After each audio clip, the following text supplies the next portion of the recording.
Recording in progress.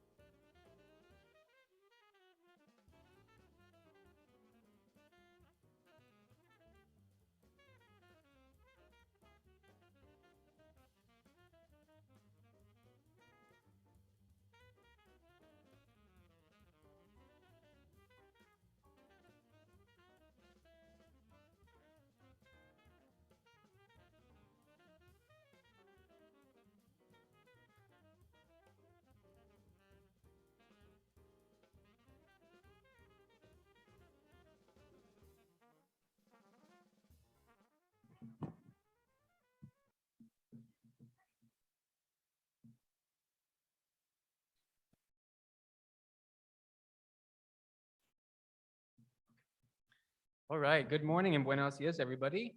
It's good to see you. We have a full house today. Thank you so much for being in attendance for our event this morning. We are going to have a great conversation this morning about identity and representation. So this event adds to a really excellent series of events for Latinx Heritage Month. It is wonderful working in partnership and deep collaboration with Palo Alto College for our keynote this morning. It is y'all really go out of your way to make district feel welcome. So we really appreciate each of you from PAC doing excellent work this morning. My name is Dr. Eric Castillo, and I'm the Chief Diversity, Equity, and Inclusion Officer for the Alamo Colleges District.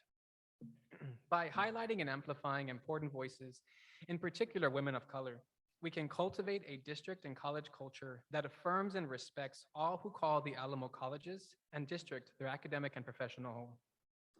I'm honored today to be here with students and employees in person and virtually from across the district to celebrate and affirm our Latinx communities through impactful programs and events.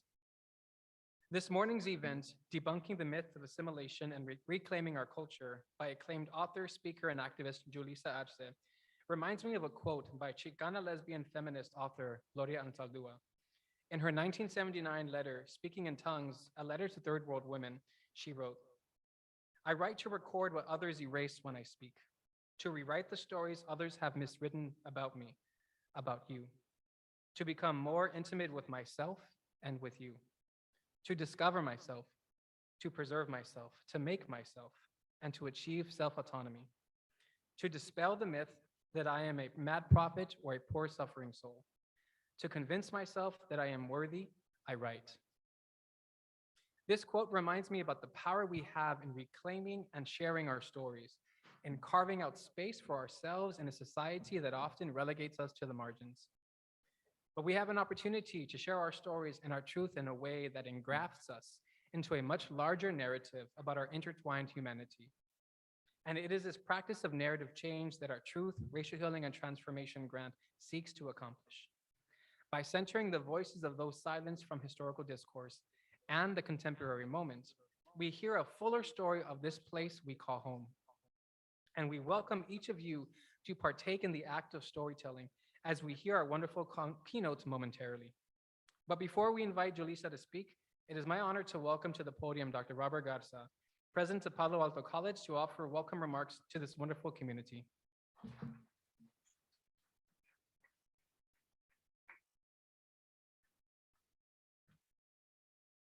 Buenos dias, good morning. I got coffee all around, please. So first and foremost, thank you all for joining us today for another amazing, engaging Latinx Heritage Month event. And so, as some of you have heard me say, and I apologize if I repeat myself, but I think it's important that I continue to tell this story because the more I say it, the more I listen and I understand. But before I do that, I have some acknowledgments to make. So on behalf of the college leadership, I want to extend our gratitude and appreciation to our entire Latinx Heritage Month Committee, the Mexican American Studies Department at Palo Alto College, and the Alamo College District Office of Diversity, Equity, and Inclusion. We believe that your success is crucial to our community's future. When you are successful, our community is better served because you are sharing your experiences, perspectives, and knowledge. And we hope you are inspired by our keynote speaker today, Julissa Arce. So, it's kind of getting to this point of my story, small bit. I won't go into length or into the great journey, but I really am profoundly impacted when we have these Latinx events, because as a Latino, I think that every day is a Latinx event. It's not just 1 month, it's 365 days out of the year. And it's important because, in reclaiming our cultures, I think is very profound, because the point that I'm going to talk about briefly is exactly that. As a parent, I've done everything to protect my children. And in my late 30s, I learned from my mom, just through a casual conversation, the struggles that she had when she came to the United States from Mexico. She didn't speak any English at all. She only spoke Spanish. And back in those days, when you went to secondary school, when you were going to school, you were only allowed to speak one language here in the United States, and that was English.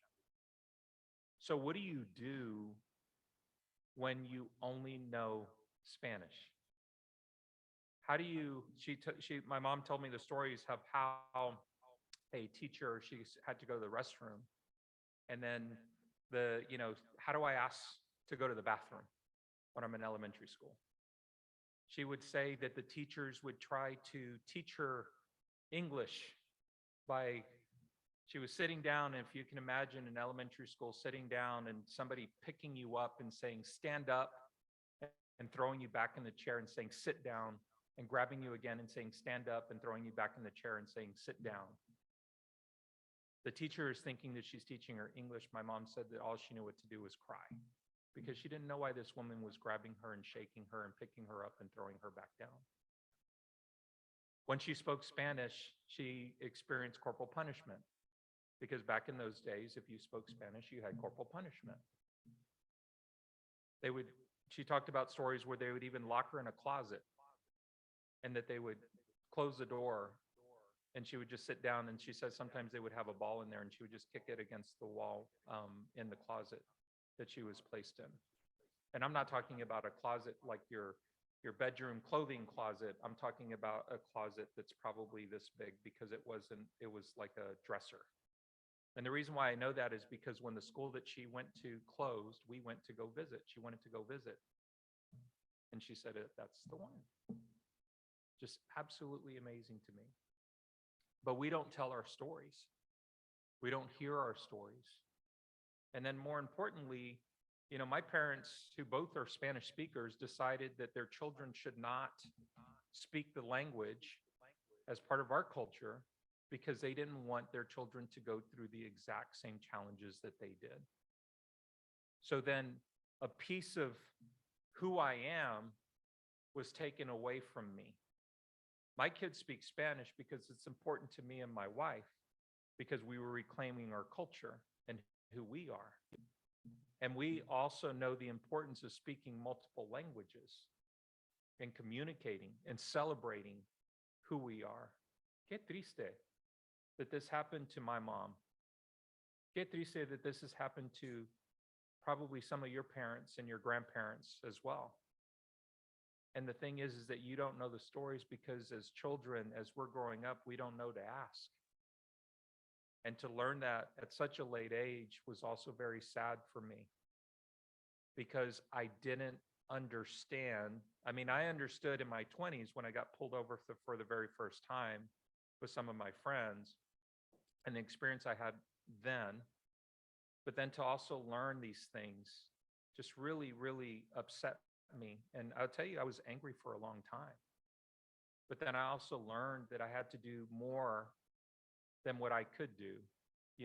My son, he was having trouble. We lived in a city called Mansfield, and we learned that was one of the last cities to desegregate education. And my son was having some challenges in his middle school. And I said, son, you're struggling in math, not because you're not smart, but because you have somebody that has identified you that you're not smart enough. And I said, you have to do better than everybody else. And that's sad that I have to tell my son that, and to have these conversations with him about why.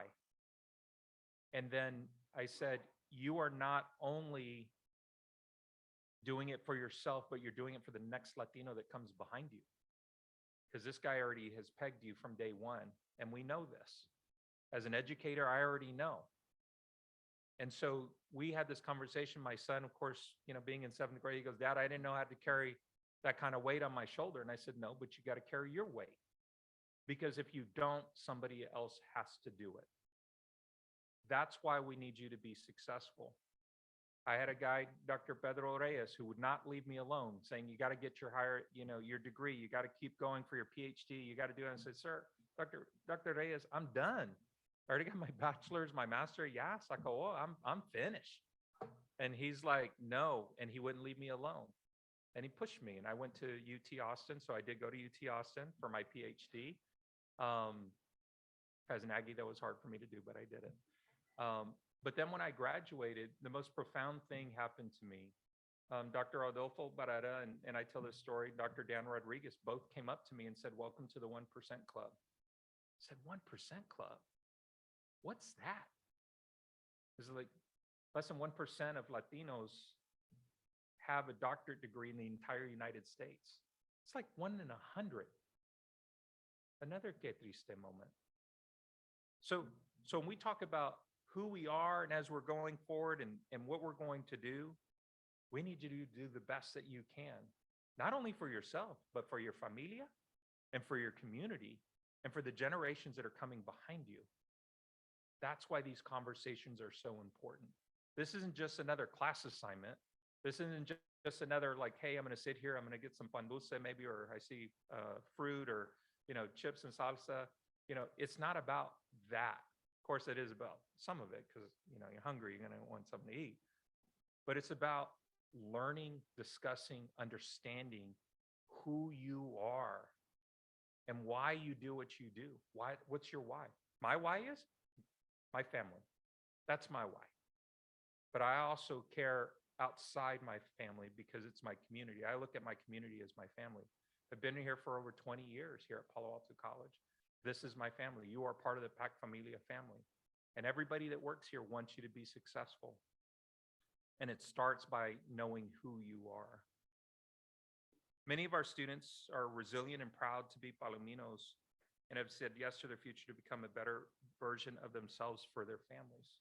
Time and time again, when you hear Palo Alto, you hear familia, you hear family. And I hope that you're motivated to continue following your dreams and doing whatever it takes to succeed. It's so important. It is so important for you to get to where it is you want to go. And you have a whole family that's pulling for you to do it. And that is the biggest message that I think that here at Palo Alto that we can provide to anybody is you're not in it alone. And if you know somebody that's dragging back, you got to grab them by the arm and pick them forward. And I always tell like our new student orientation, you know somebody that should be here that they're not. You know somebody that should be here, but they're not. Have those conversations. Don't wait 20 years and say, oh yeah, I graduated and I did all these great things. And oh yeah, you could have done. I'll tell you, and I won't tell you which restaurant, but there's a local restaurant that I got introduced to, a gentleman, valedictorian from his high school here in the Southside community. And I remember him for the last, 10 years that I was going to that restaurant, and he's a server. Now he's moved up to a manager. And I was talking to him, my wife and I were talking to him 2 weekends ago. And he was talking about he wanted to be a math teacher. He loves math. And he's like, I'm about 6 courses away, but I never really have time. It's like, guy, you got to do it. People need to hear from you, and you were the valedictorian from your high school, and you're a math genius, and you can help so many others. You can do it. He said, puede. There is definitely an opportunity for us here. So again, as we kind of have these talks and conversations, do your best, go as far as you possibly can, and then once you get there, go farther. And so at this time, I'm going to introduce Professor Issei Naga to introduce today's keynote speaker.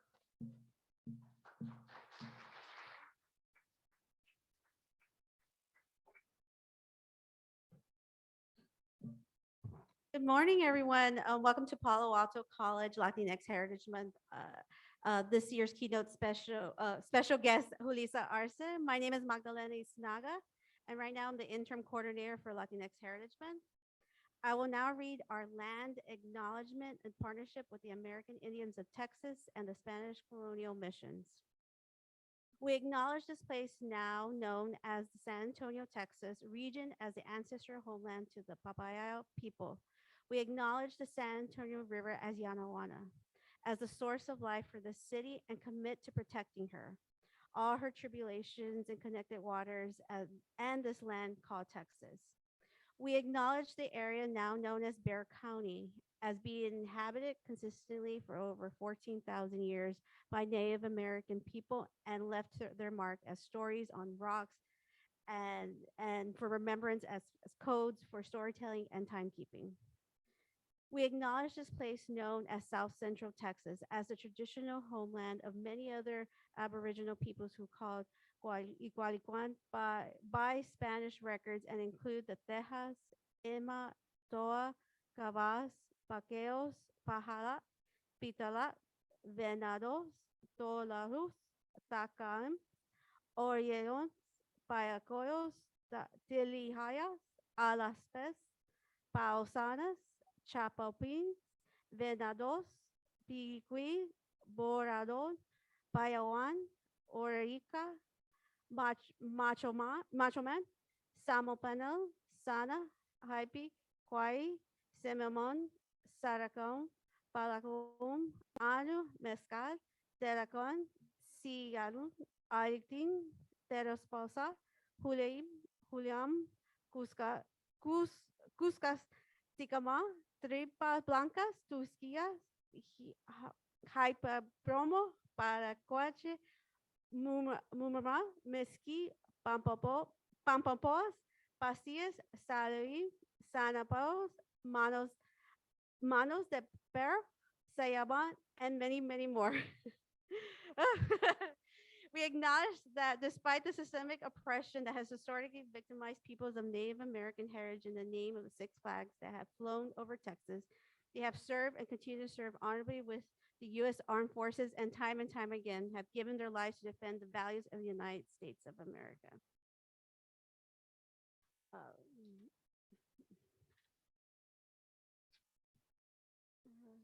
We acknowledge that people of Native American heritage who now number over 26,000 in San Antonio, Texas, continue to contribute to the development of this community in all its industries, the arts, civil, and military service, and individual communities of purpose. We acknowledge that within this institution, people of Native American heritage study, tech, and serve within classrooms, offices, and grounds. We acknowledge the resiliency, tenacity, and ability of Native American people to survive, heal, and thrive despite the systemic oppressions they have faced and commit to supporting Native American efforts to overcome this adversity and celebrating their success. We acknowledge the opportunity to promote diversity, equality, inclusion, and justice by centering the needs of Native American people in decisions regarding public policy, service delivery, distribution of resources in a manner that accounts for historical realities. We acknowledge all in the spirit of healing for all people and for all generations. All right. I would now like to introduce our keynote speaker, Julissa Arce. She is a writer, activist, social change maker. She is nationally best-selling author of My Underground American Dream and Someone Like Me. I love that book. Her writing has appeared in the New York Times, Time Magazine, CNN, CNBC, Vogue, and other outlets. Her newest book, You Sound Like a White Girl, The Case for Rejecting Assimilation, is a powerful dual polemic and manifesto against the myth that assimilation leads to happiness and belonging for immigrants in America. Instead, she calls for a celebration of our uniqueness, our origins, our heritage, and the beauty of the differences that actually make us Americas. Prior to becoming an author and immigrant rights activist, Julissa built a successful career on Wall Street working for Goldman Sachs and Merrill Lynch and had seemingly achieved the American dream. Yet she was not part of what legally defined an American. Julissa immigrated to America from Mexico at the age of 11 and was undocumented for almost 15 years. Some of them spent rising to prominence on Wall Street. In order to help other young people in similar circumstances, she has co-founded the Ascended Educational Fund, AEF, is a college scholarship and membership program for immigrant students in New York City, regardless of their ethnicity, national origin, or immigration status. Julissa was named one of People in Español's 24 most powerful women in 2017 and in 2022, and in 2018, Woman of the Year by the City of Los Angeles. She is a leading voice in the fight for social justice, immigrant rights, and education equality. Julissa serves on the board of directors of the National Immigration Law Center. She was officially sworn in as American citizen in August of 2014 and currently lives in Los Angeles with her husband and their two cats, Nico and Pancho. All right, so without further ado, I would like to introduce Julissa Arce to the podium. Thank you.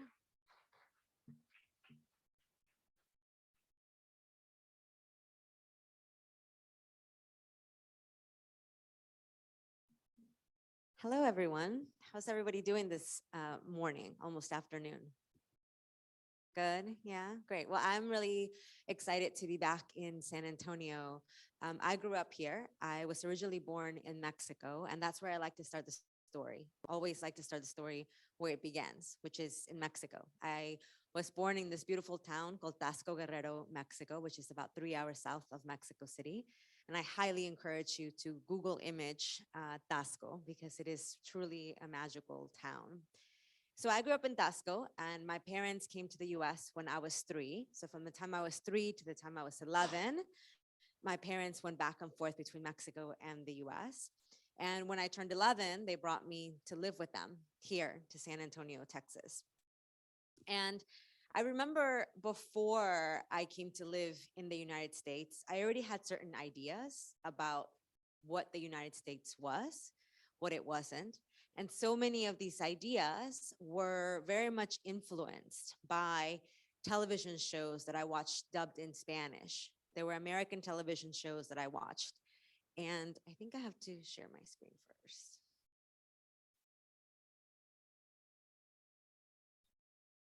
So like, this is what I thought the United States was before I came to live here, right? One of my favorite cartoons growing up was Dennis the Menace. And then I got older and I started watching shows like Beverly Hills 90210, the original version. I watched movies like The Little Giants and Bring It On and all of these types of movies where I never saw people that looked like me that were considered American, right? And then I moved to San Antonio, and then there were people like many of us in this room, and I was like, wait a minute, there are people that look like me that are American, right? But so much of what the messages that the United States sort of presents about itself, it doesn't include people like us. We're not included in the history. We're not included in the movies or the television shows. We're not included in sort of like the narrative about the United States. And so it made it difficult for me to feel like I could belong here.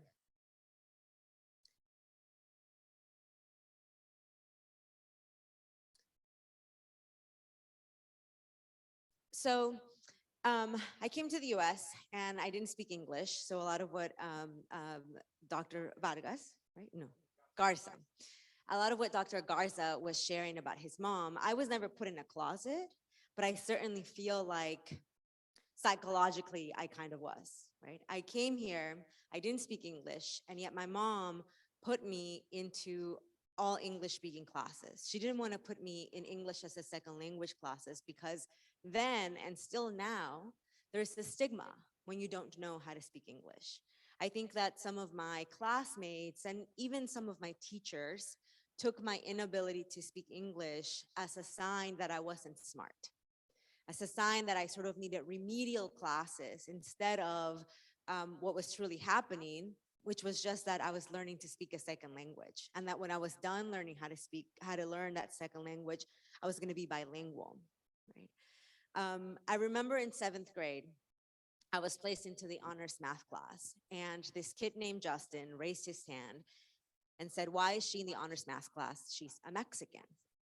And in sort of my whatever English proficiency I had by that time, I tried to tell him that I didn't need to know how to speak English to know that 2 + 2 = 4, right? And in fact, a lot of what I was learning in 6th and 7th grade math in the United States, I had already learned like in 3rd and 4th grade in Mexico.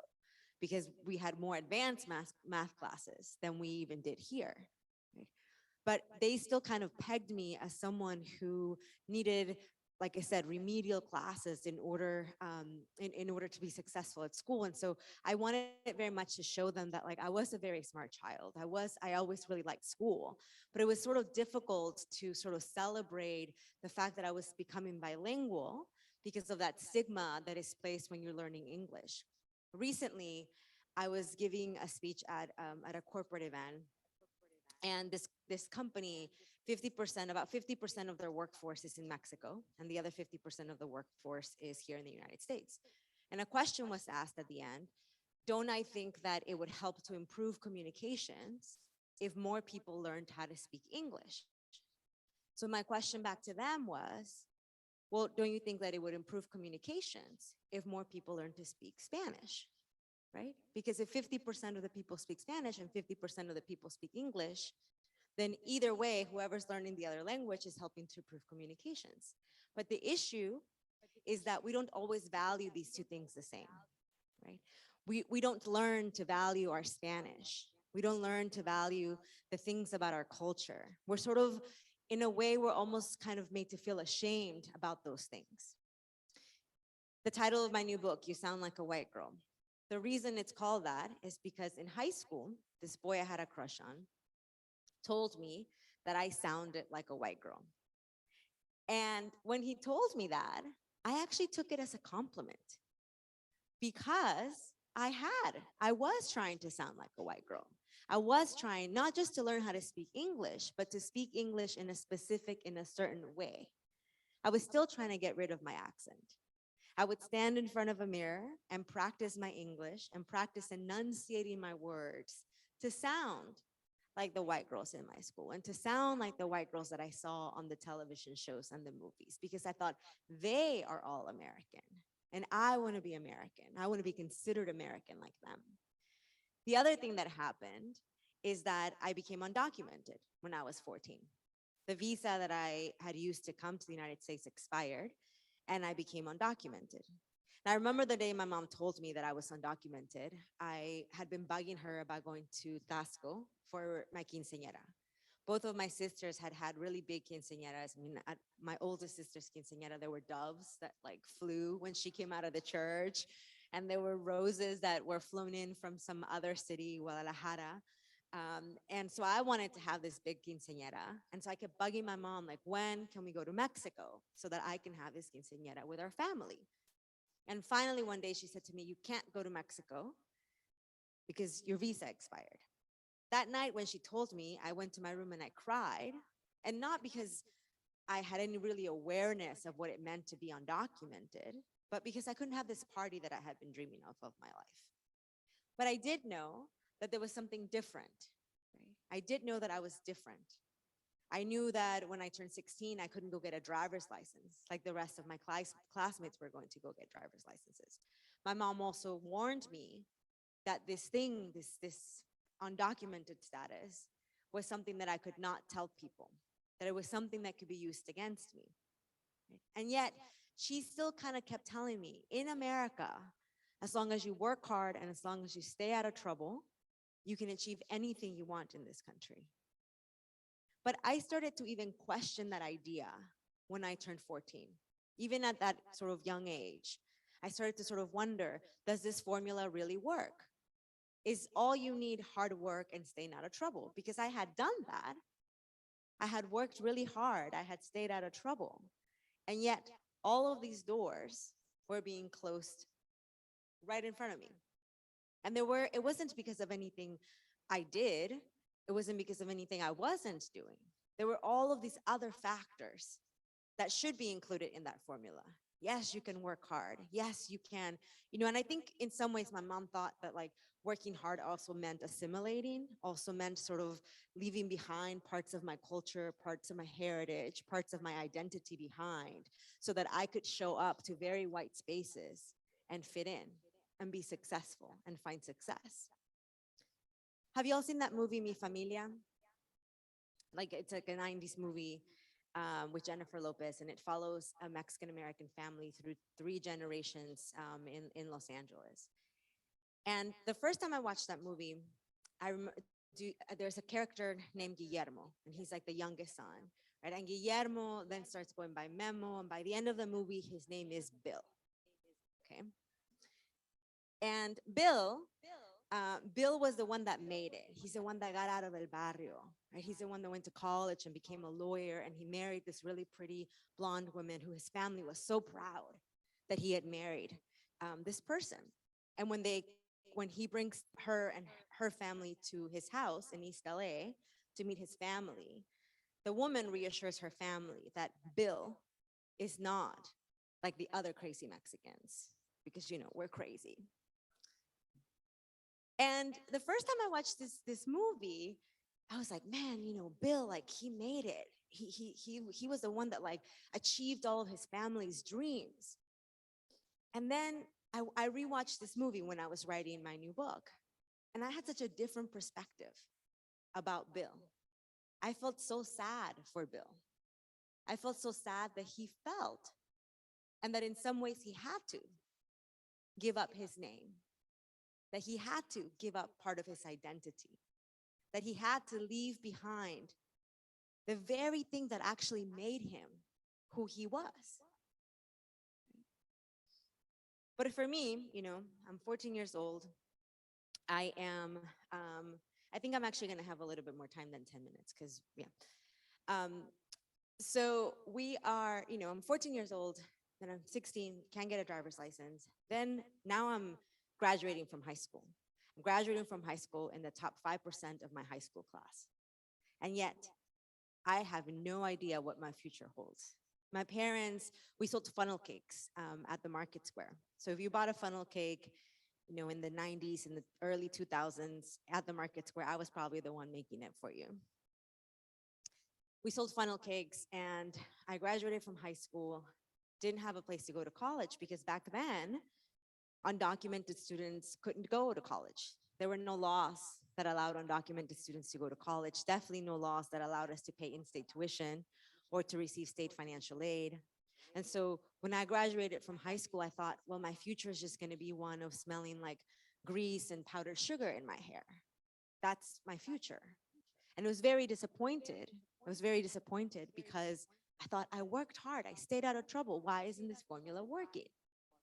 Right? And then, I don't know if some of you in this room probably remember this, Texas became the first state in the United States to allow undocumented students to go to college, to pay in-state tuition, and to receive state financial aid. First state in the United States. When I tell people that around the country, they're like, you're lying. I'm like, no, I'm serious. Texas was leading the way for rights for immigrant students. 2001, this happened. That's the year that I graduated from high school. I graduated in May, and then in June, this law passed. And then in August, I walked onto the campus of the University of Texas at Austin, freshman at UT. And certainly, this sort of like really big miracle had happened in my life. When I go around the country and I share my story, people ask me, well, why didn't you apply sooner to become a citizen? Why didn't you do it the right way? And that's the other myth of assimilation, the myth of doing it the right way. Right?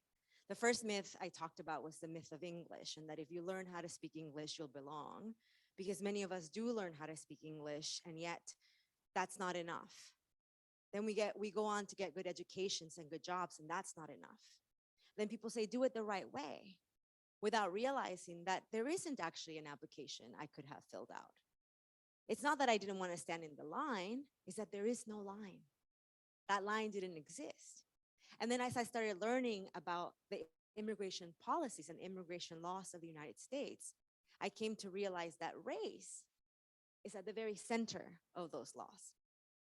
Did you know that the very first law pertaining to naturalization and immigration in the United States, the very first law, 1790, First Congress of the United States, said that only free white men could naturalize. That was the right way. The right way was to be a white man, to be a free white man. Right? Later on, 1850, the Chinese Exclusion Act. A whole race of people were excluded from entering the country based on their race. I think as a country, we sort of have this very, I'm going to call them illusions about our immigrant heritage and about how much we celebrate our immigrants. I often meet people that tell me their grandparents came through Ellis Island and they did it the right way. They came with pennies in their pocket and became, the Carnegies and all of those other very wealthy people, the Guggenheims.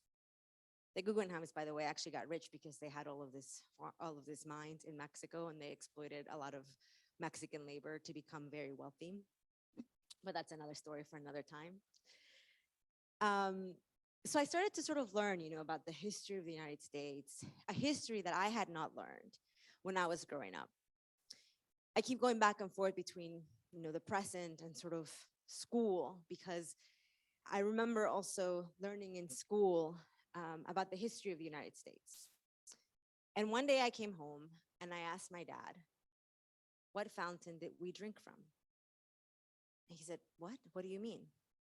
My dad, he didn't go to school in the United States. He didn't speak English. He didn't understand the question I was asking. But I did really have this question that stayed in my mind for a long time. I was learning about segregation, and I wanted to know what schools did Mexicans go to. I was, learning about all these things in history, about sort of the people, the heroes of the United States, which are often white men. But I didn't know where I fit in as someone who is not white and as someone who is not Black. I didn't know where I fit in. And that question stayed with me in my head for a long time. Where were we? And that's a question that I very much wanted to answer when I wrote this new book. And, I found some of those answers. In Texas and in California, schools were segregated by Mexican schools. 80% of schools were segregated by Mexican schools and by white schools. And English was used as the pretense as to why Mexican students needed to go to the Mexican school. Even though later on, courts found that it was actually a student's last name that was a determining factor for where they went to school. So if you had a Spanish-sounding last name, you went to the Mexican school, even if you spoke Spanish, even if you spoke English.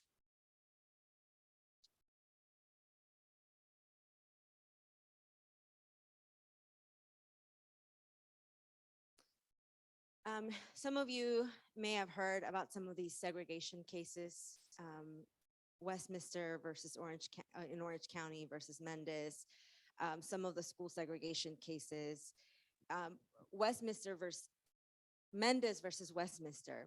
It's actually a very interesting case about school desegregation because it happened 8 years before Brown versus Board of Education.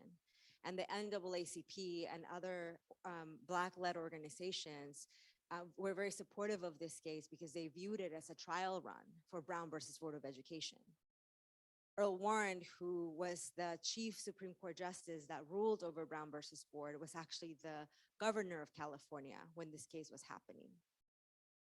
So I started to learn about all of this history. And, let me tell you something. It wasn't just the terrible things that happened to our people in this country. I also felt very robbed of the heroes in our community that I never learned about. Do you guys know where Crystal City, Texas is? Right? Crystal City, Texas, about 100 miles south of here. Crystal City, Texas, 1968, the high school there had a rule that only one of the 4 cheerleaders could be Mexican American in a school that was 85% Mexican American. Because as we know, in Texas, football is like everything, right? It's the only thing bigger than Texas, as I tell people. And these young students in Crystal City, Texas, they wanted to be cheerleaders. They wanted to hold the pom-poms and be on the field, and they wanted to be able to be prom king and queen, and yet they weren't allowed to. And finally, they grew tired of this unjust, racist rule. And so they organized. These young 17-year-old, 15-year-old girls organized because they were fighting for their right to bear pom-poms, okay? We had to fight for our right to bear pom-poms.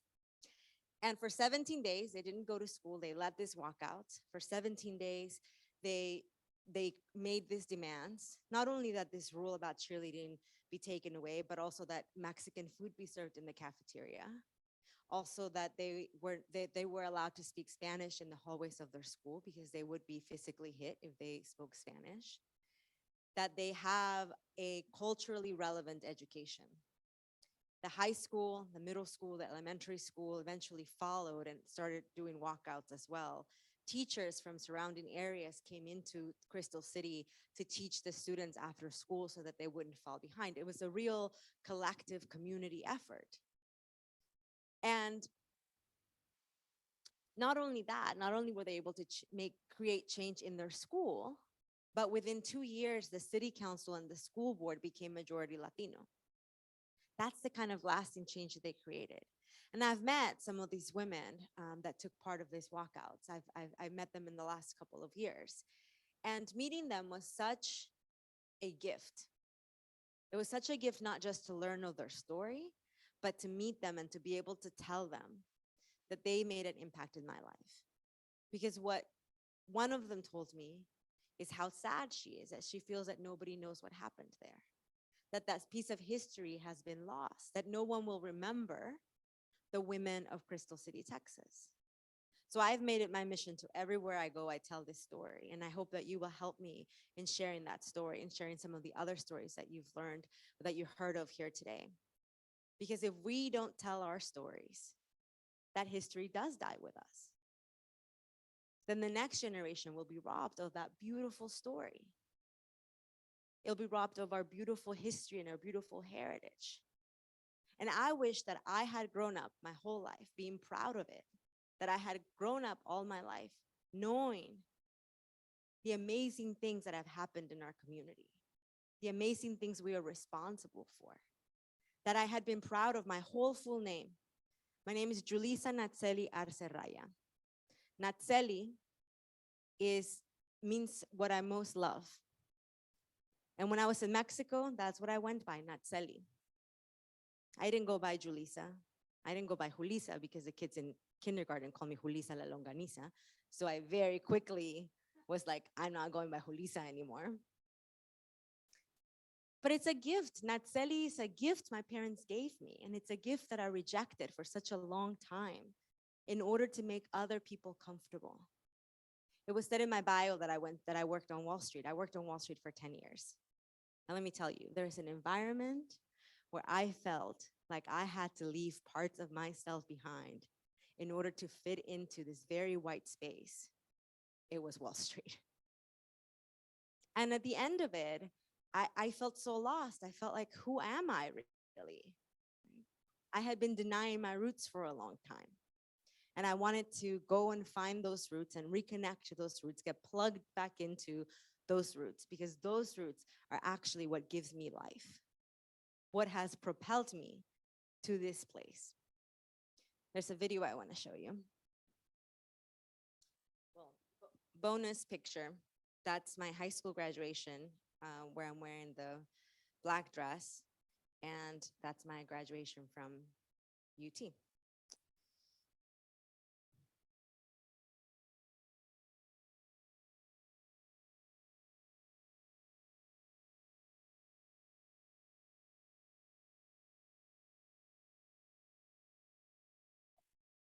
We practice this like 10 times. Let's see if it works.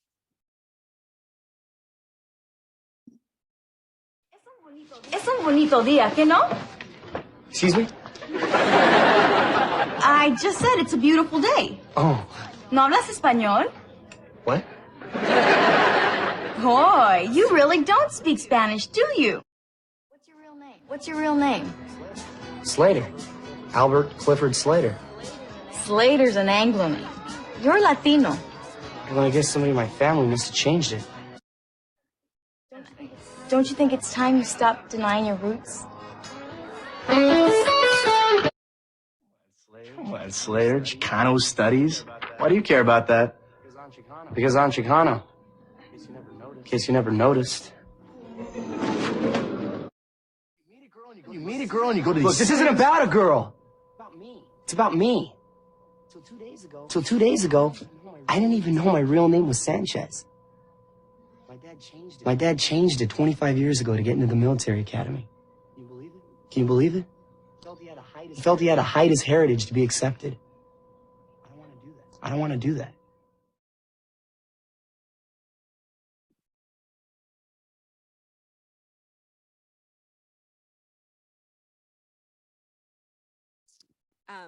Do you guys recognize where that video is from? Yeah, right.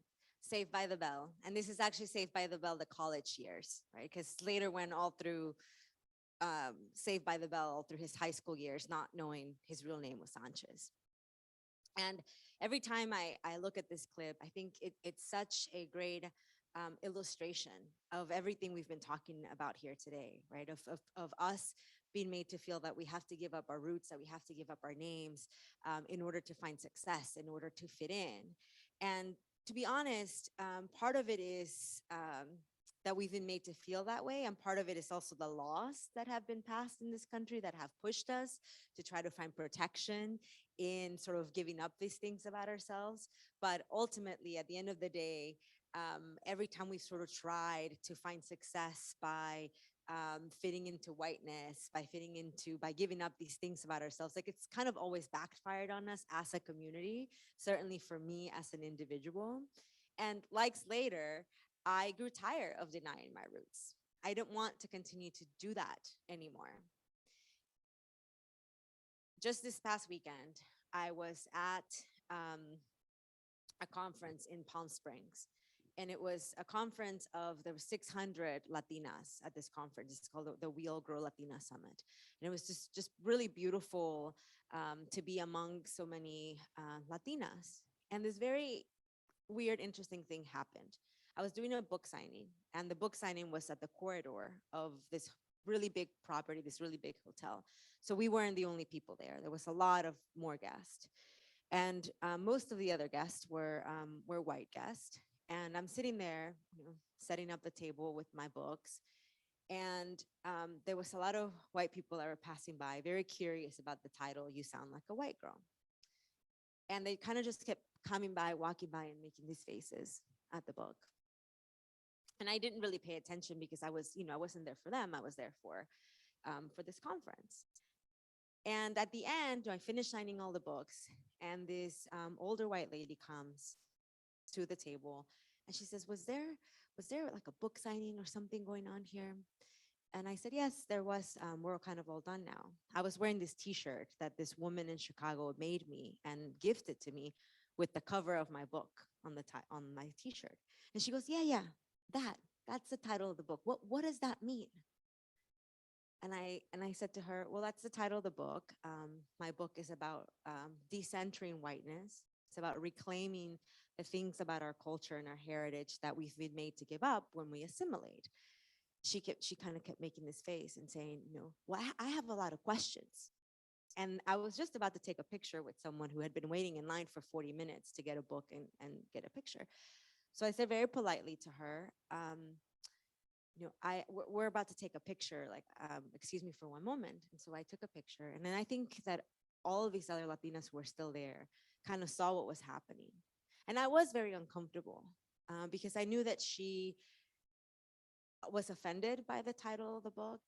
I knew that she didn't like it when I said we were decentering whiteness, because perhaps she doesn't really understand what that means, because it means decentering whiteness in my life, right? Because I am not white. I am Mexican. And so all of these women started coming. And one of them said, thank you so much for writing this book. It really speaks to me. It means so much to me. And she sort of got in between me and her. And all these other women started to come. And they sort of created this like semicircle between me and this lady. And eventually she left. And I felt so protected by our community that they like had physically put themselves between me and this person who very clearly isn't there sort of in terms of what I'm trying to say. And I used to think that my job was to, I used to go to this room would have looked very different in the work that I did before, because I would have tried to convince somebody that I am human just like them, right? Through sharing my story, I would have wanted them to see that we were sort of equal, that we should have the same rights. And I stopped doing that a long time ago because I don't think it's my job to convince someone else of my humanity. What I actually want to do is I want to empower our community through sharing these stories. And I want to leave you with this before I take a couple of questions. In the great words of Bad Bunny, I just saw him in concert on Friday and it was like my mind was blown. But Bad Bunny, right? He won the MTV award for Artist of the Year. And he's the first artist ever to win this award who doesn't sing in English.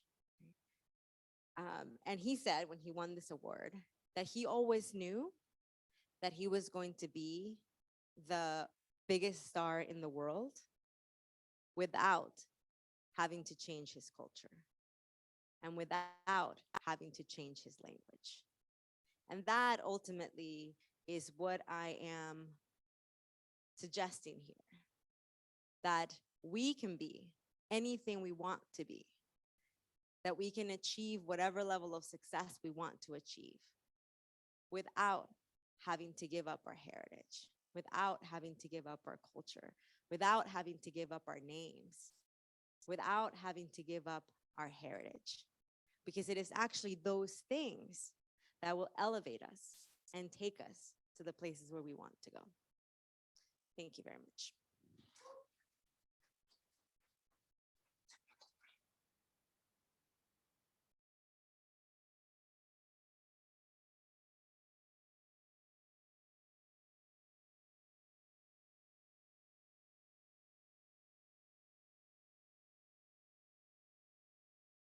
Question, you get a book.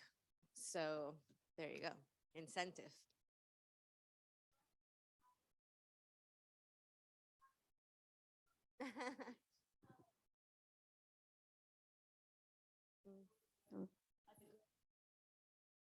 Yeah. So the question for those of us joining us on Zoom, she's a fellow Longhorn, and was asking me if I could share some of the experiences about like the good, the bad, the ugly of UT, of going to UT. So, you know, I will say that I was one of the first students that went to UT Austin or to any state school in Texas under this new law that allowed me to go, right, as an undocumented student. And so my very first experience at UT was that I was placed into the international students orientation. But I didn't feel international. You know, I'd grown up in Texas. I had graduated from a Texas high school. So it was very strange to me that I was going to international student orientation because there was also some of my high school classmates that were going to like regular student orientation, right? And so that was like my first experience. And I don't know that they do that anymore, that they send HB 1403 students to international student orientation. I hope they don't, because we're not really international, you know, we grew up here. So that was my first experience. But then, you know, I will say that I felt, well, I'll tell you two quick stories. One is about the Hispanic Business Students Association, HBSA. I joined HBSA like the first week that I was at UT, and I don't know what my experience at UT would have been like had I not been part of HBSA, because more than the college, more than the business schools, I went to Macomb's business school, more than that, like where I really felt supported and embraced, and where some of my lifelong friends came from was from HBSA. It was sort of that community, because also like HBSA alumni would come back, and so they were the ones that were speaking at our meetings, right? And it was sort of seeing all of these for the first time in my life, like seeing all of these Latinos in like suits and like working in corporate environments and working in this sort of like professions that I didn't know that there were Latinos who worked in those jobs. Right? So I think that my experience at UT was really incredible because of this organization, because I sort of surrounded myself with people who were very supportive. It's one story. Second story, which I think will show you the other side of it. There was a woman who was a Latina woman who was part of the Macomb's administration. And she wasn't always very friendly to HBSA. She wasn't always very friendly to people who were part of HBSA. And many years later, while I was working at Goldman Sachs, arguably one of the most prestigious investment banks in the world.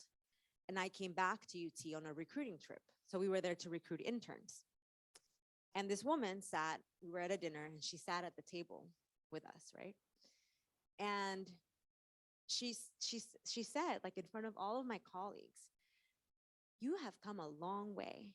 I remember you with your tongue ring and your red hair."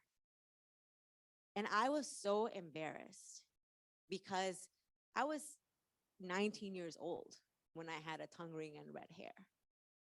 And I very much felt like she was sort of being that person again, who was not only not supportive, but who was always felt like she was getting in the way, right? And so I pulled her aside and I said to her, that was very unprofessional, what you did. I am not a 19-year-old kid. I'm a vice president at Goldman Sachs, and I am here on our recruiting trip. I am not a child, and you are not a child, and you should not have said that in front of my colleagues. So that's the other side of it, Like people will just judge you and they will put you in a category, and they'll never take you out of that category. Like here I was, a vice president at Goldman Sachs, and she was still reminding me of some of these like crazy choices that I made when I was 19 years old. So there you go. Next question.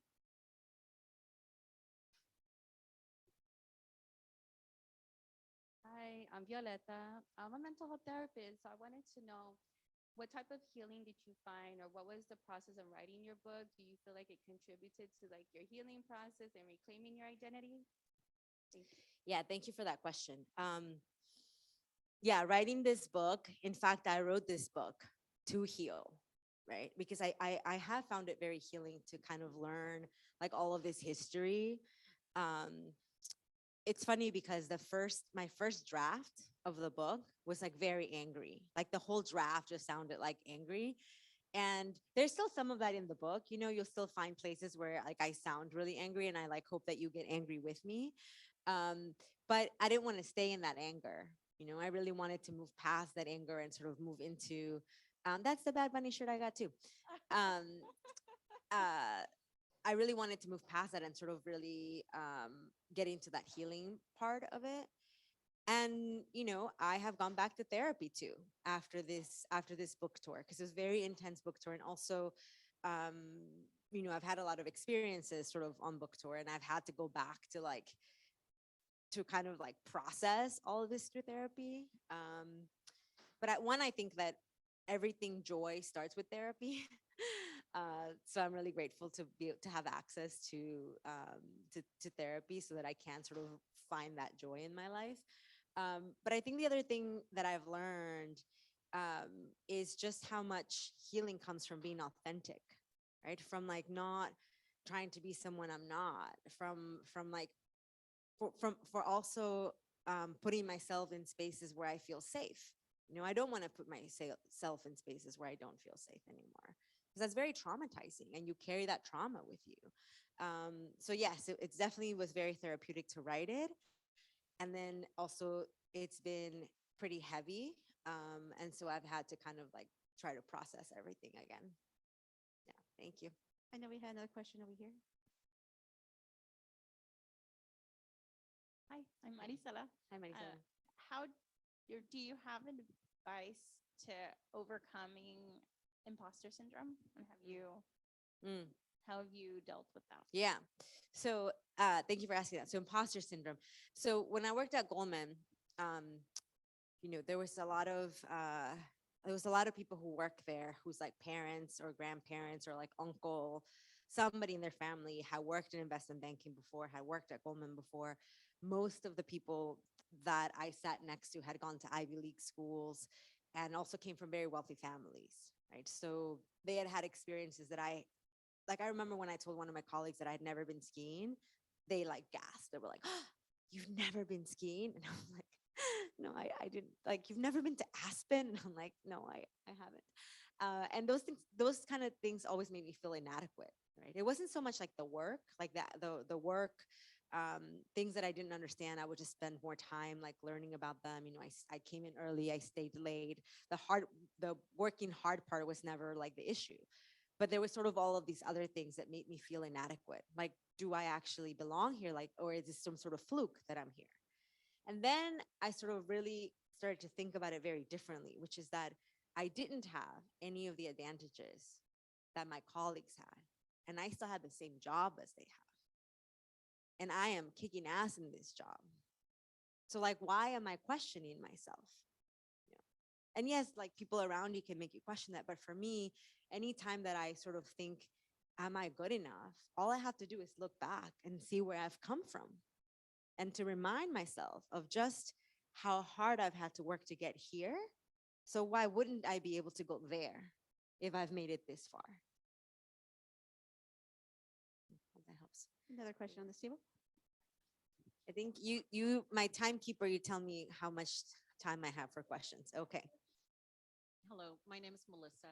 Hi, Melissa. First off, thank you so much for doing what you're doing. Sharing your stories and allowing your voice to be heard, I think is awesome. It encourages everybody else around you to do the same. It's allowing me to think a little more freely as a creative writer myself.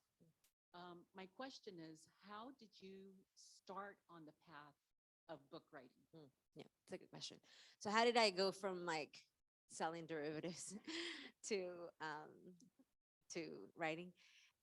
So one, my dad passed away when I was working on Wall Street, and he was living in Mexico and I was living in the United States, and I still didn't have papers, so I couldn't go see him. And so he passed away and I never saw him alive again. It was I think like one of the most excruciating experiences of my life. But I remember a few months after he passed away, I wrote in my journal, one day I'm gonna write a book. And I'm gonna tell all of these things that I have been through. And I wrote all the chapters that I was gonna write. And pretty much all the chapters that were in that journal entry are the chapters in my first book. And it was 10 years later when I actually wrote this book, my first book. When I decided that I was gonna share my story, it made a lot of headlines, right? Because the headlines were like undocumented. What was that one headline? It was something like undocumented Mexican immigrant becomes star at Goldman Sachs. Right? And so there was like all of these headlines about me having been undocumented and working on Wall Street and working at Goldman.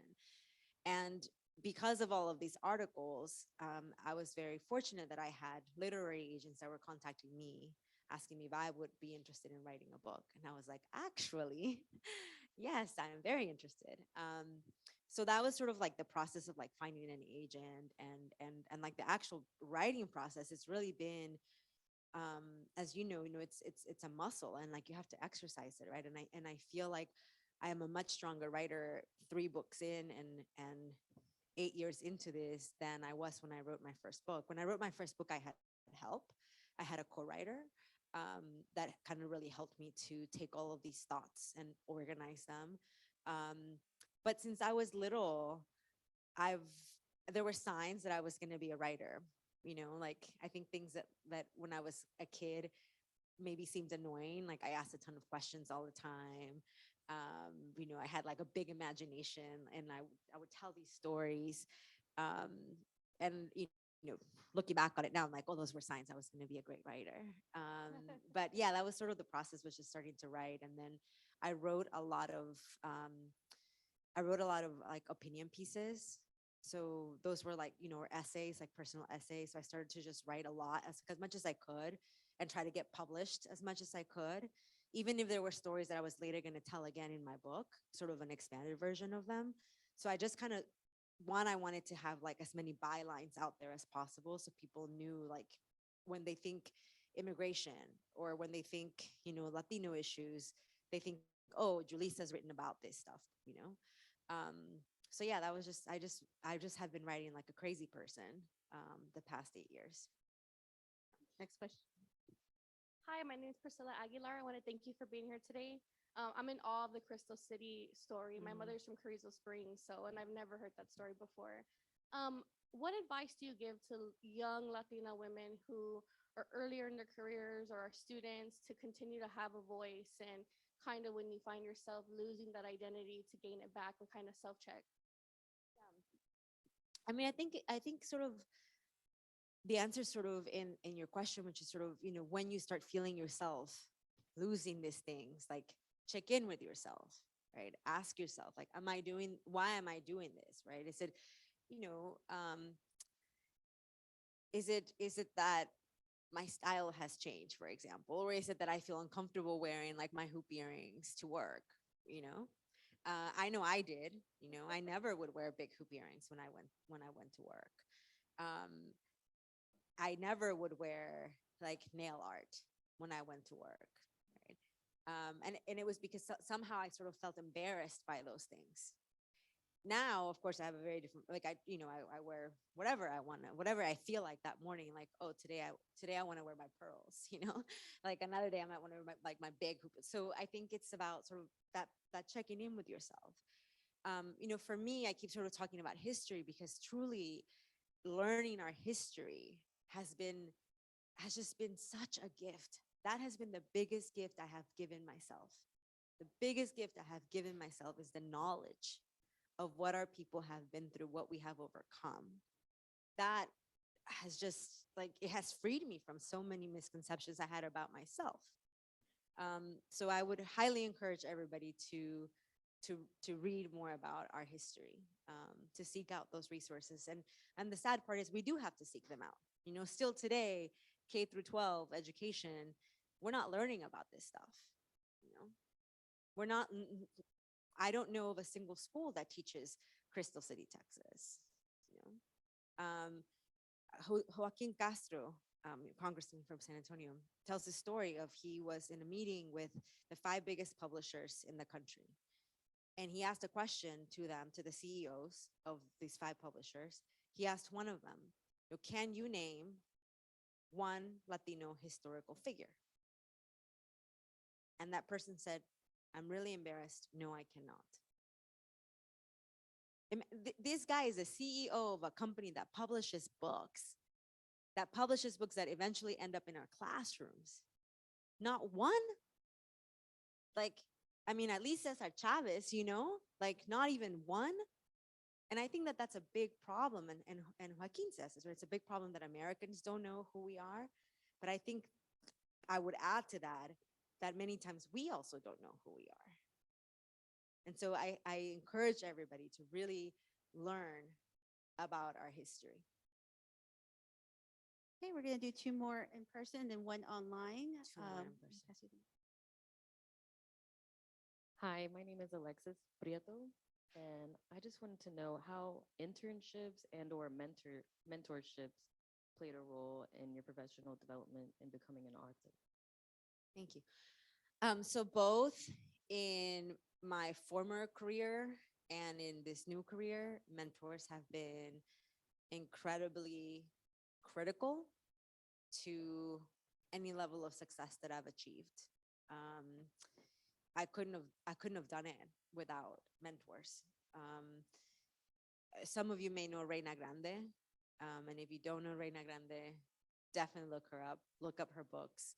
She's an incredible writer. I mean, not only she just like she's my favorite writer. She's one of the most beautiful writers, and she's also has been she's one of my best friends and has been a really amazing mentor.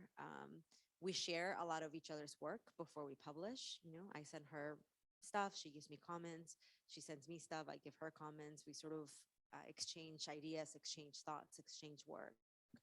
And that has been really, really helpful. And also whenever I've needed someone to like cry with when something hasn't gone right, who has gone through it, right? I think she's written like 8 or 9 books. And so she's seen it all and been through it all. So it's been just really helpful to know that like some of these experiences, I'm not the only person that's ever been through them. And there's someone who has gone through them and who has found a solution that I could apply in my situation in my life. So mentors have been really helpful, critical, really. Yeah. Next question. Hi, my name is Victoria. I'm one of the students here at Palo Alto. And my question is, you worked in the business aspect. How did you feel being Mexican American and having a lot of white men or like just white people just trying to control like, well, I went through this, so you have to go through this. Yeah. So I don't think it was quite that like overt, that it was like, it was more about what was important, what was valued, what was the norm were these experiences that I had never had, right? The norm was you went to a prep school, you went to an Ivy League school, you grew up, you grew up going skiing, you grew up playing squash, you grew up, like your parents are paying for your rent. Like when I was first year analyst, like yes, I was making $55,000 a year, and I know that seems like, I mean, it was more money that I could imagine, and at the same time, I was making $55,000 a year after you took out New York City State, New York City, Texas, and then my rent was like crazy in New York. Like I felt like I was really struggling financially that first year. Plus I had to, all of a sudden I had to like buy all these clothes to be able to like fit in, right? Because my like Target suit wasn't cutting it when my boss was wearing a Chanel suit, and that was the norm. That's what was acceptable. And I just could not understand how my colleagues who were also first year analysts were buying Chanel suits and were like going out all the time. Like, how were they doing this? And then eventually, through talking to some of them, like they lived in their parents' spare Manhattan apartment. Like they didn't pay rent, or they still had their parents' credit card. And so it was sort of like just kind of understanding that the times when I felt like I was falling short, it wasn't that I was falling short. It's just like I didn't grow up with the resources that they grew up with. And so my experience was going to look different and was going to be different. But I think it goes back to sort of like the imposter syndrome question that was asked earlier, which is that I just kind of had to remind myself that, these things about me were an asset, that these things about me were skills, right? That speaking Spanish did make me uniquely skilled to like talk to our Latin American clients. And I didn't want to only talk to our Latin American clients because I spoke Spanish, right? But I was uniquely skilled to like handle those clients. And so kind of, I don't know, just kind of really recognizing that being Mexican is not a deficit. It's something that adds so much to my life. Question from the Online, a question yes. from online. So first question, where can we find your book? And second one is, did your family ever have to remind you that the people you grew up watching on TV were not a true representation of America, or was that a self-realization? So the first question, the book is available on Amazon, Barnes and Nobles, at your local indie bookstore, pretty much anywhere that books are sold. Thank you for asking that question. And the second question about sort of like were my parents who reminded me or my family? No, it was sort of a self-realization. I don't think that my parents had sort of the space to even think about it. They were like just kind of really worried about working. They were really worried about keeping their head down, like providing for us, that I don't think they ever had the luxury to even consider these questions that we're talking about in the room. So it was like something that I had to realize myself. Right. That concludes our Thank you so questions. much for all your questions and for having me today. I want to thank Julissa Arce for being this year's keynote speaker at Palo Alto College. It's truly an honor to have you for Latinx Heritage Month. Please give her a round of applause. I also want to thank the Office of Student Life for wonderful collaboration and table decoration, 375 Degrees Social Kitchen for the excellent food, Alamo District and Marcom for excellent event marketing, PAC Events and District Operations for logistics and technology coordination, and President Garza and Chancellor Flores for the support for Latinx Heritage Month. As a reminder, all events for Latinx Heritage Month are free and open to the public. Please visit our website. Thank you. And this concludes our event. Thank you.